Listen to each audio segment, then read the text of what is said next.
All right, so I want to preface this video by saying it's going to be a little bit of a longer one, but I'm going to make sure I cover everything you're going to need to know to set up your gradebook. So if you're interested in setting up your gradebook, this is how you're going to do it. So we're going to talk about organizing your gradebook, creating weighted columns and categories in your gradebook, and then how assignments get displayed in your gradebook. All of that information is going to be covered in this. So I'm going to go through it as quickly as possible, but I want to make sure I'm as clear as possible as well. So let's just get right into those gradebooks. The first thing I want to point out to you when you're in your course, your gradebook organization matters because how your gradebook is organized is going to be how those grades are displayed to students. So if your gradebook is not organized, it's going to be tricky. So you can look here. These are my gradebook I've organized. These are all the assignments as part of their first module, and then their module 1 average. Then all of their assignments for module 2 average. Then their module 3 assignments, module 3 average. And at the top, the first thing they see is a running total with a weighted total as well.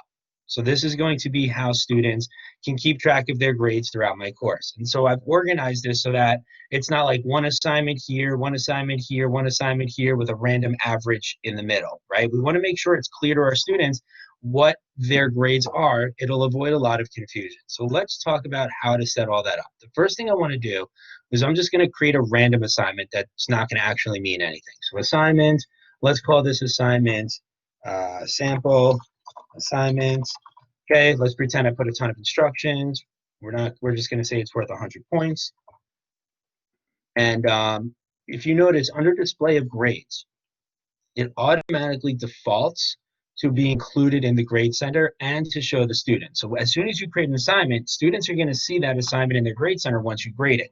So we need to make sure we're clear with our grading policies so that students know exactly what their grades are if we're using Blackboard to upload assignments and create grades. So now I've submitted that assignment. Now let's go into the actual grade center. So I'm going to scroll all the way to the bottom, okay? Under grade center, you're going to see right here, full grade center. When I click on that, you're going to see just me as a sample student in here, and all the assignments that students can do are going to be here, okay? Now, I just created a sample assignment, and there are a lot of assignments here, so it's going to be hard to find. Like, where is that assignment? If I want to grade it, or if a student's like, hey, how did I do on this assignment? Where is that assignment? It's hard to find. So one of the things I like to do is organize all of my assignments so it's easy for me to find and identify. And the way you're going to do that is you're going to go to Manage, Column Organizations. That's Manage, Column Organization. So once you go to Manage Column Organization, here's all the assignments that have already been organized. And look, there it is at the very bottom, sample assignment. Let's say that sample assignment is part of Module 6. I'm going to click on these 4 arrows, hold, and I'm just going to drag it up to where I would like to place it. I'm going to put it right in front of Module 6, and now I know where that assignment is. So if I click Submit, and I go back to my grade center, now I know, okay, well, I'm in module 5 right here, and it's part of module 6. So look, sample assignment, and there's that module 6 average, right? So now I can easily find where my assignments are, right? So a sample assignment is in front of module 6. Now I'm organized and I'm ready to go. And what's nice about this is if I go into student preview, when I'm as a student, if I go to check my grades, here's what it looks like so far. Right, so here's all the Module 1 assignments with their Module 1 average. Here are the Module 2 assignments, Module 2 average, Module 3 assignments, Module 3 average. And at the very top, you see here's the total. Now, this is an unofficial grade, but at least it's a running total where out of 1,200 possible points, they've earned 183, or I've earned 183. But this is the weighted total, and this is the student's official final grade at the end of the semester. Now, if you notice, the math doesn't seem to add up. 1,000 out of 1,200 is a lot more than 31%. And the reason I have it set up this way is because any assignment that has not been submitted gets automatically, at least in my gradebook, and I'll show you that setting, it gets automatically scored as a 0, even if that assignment was not assigned yet. So you can see all of these assignments that have not been assigned yet are not graded, and so they're automatically scored as a 0 in the final average. The reason I do that is because if a student doesn't do an assignment, if you don't go in and manually input the 0, then the gradebook doesn't count that assignment towards the grade. So all of a sudden, if this read as, say, a 1,000 out of 1,200, which is about, I don't know, maybe an 85-ish, somewhere in that range, okay? Now the student, like this could be the student's final display of work, but if the student sees an 85% here, they're going to think they're doing great in the course, when in actuality they failed the course. So as the students upload work, this number goes up rather than it going down. So I tell my students, just worry about, at least for the majority of the course, the total and the module averages. And then as we get closer to the end, you'll get a better feel for your total average in the course. Because for my courses, their final grade is the average of all their modules. And if you look here, view description. Well, if I click view description, the weighted sum of all grades in a user is based on item or categories. And if I click on grading criteria, it'll say weighted average of module 1, 2. Like this is how the final average is calculated in my gradebook. It's automatically done. So if I go to grading criteria for module 1 average, it'll show you each of these assignments are worth 20% of this particular category. And if I go to module 4, it'll say, all right, these assignments are 33% of this particular category. So now the students know exactly what their grade is comprised of in Blackboard. It's awesome. So I'm going to exit, and this is student preview, by the way. So I'm going to exit the student preview, and I'm going to take you back into the gradebook. So remember, grade center, full grade center. Now, how do I create, or how do you create one of those columns? You need to click on create calculated column, and then you want to create a weighted column, okay? So let's call this the test column, since we created a random assignment for it. And how is it going to be displayed? Let's call this test average, right? So that's how it'll get displayed in the grade center. If you want to put letters in there, you can always put a secondary display.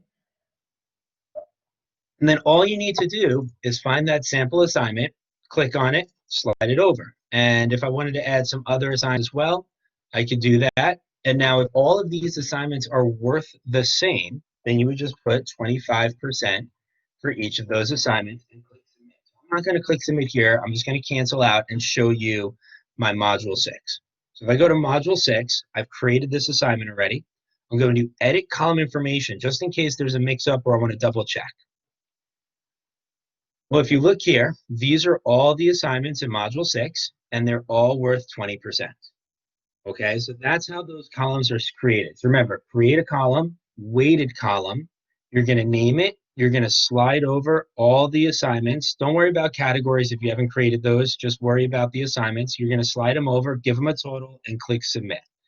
Now, how do we get the final category average? Well, the same way, right? We want to create a calculated column, and we want to call this final average.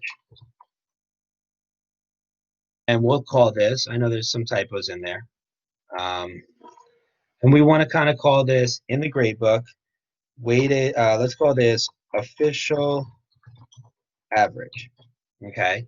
And then all we would do is slide everything we are using over, okay? So just like we had module 5 average, I would slide that over. All this would get slid over, and once it's done, I'm just going to show you because it's already been created.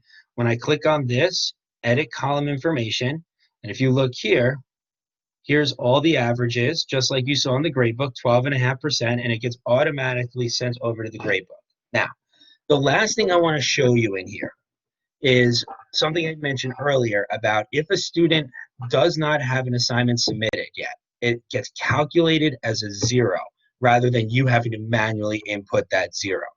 So when you're creating a column, a weighted column, just like this one, as you go down, you can see calculate as running total is defaulted to yes. A running total only includes items that have grades or attempts. Selecting no includes all items and calculations using a value of 0 for an item if there is no grade. Okay? Now, if you notice, this is selected as yes, even though selecting no uses a value of 0. So the reason this is a yes is because this is my overall average, and it's only calculating these particular columns, modules 1 through 8 averages. I don't need to really worry about this because if you go and take a look at module 1 average, just as an example, Okay, Module 1 average, edit column information. If you notice, in this category, in this column, I've selected no. So I don't need to do it again in the weighted total because all of the columns that are currently weighted are already calculating unsubmitted assignments as a 0. So it matters for the categories, but it doesn't matter for the final that is made up of the categories and all of the categories options.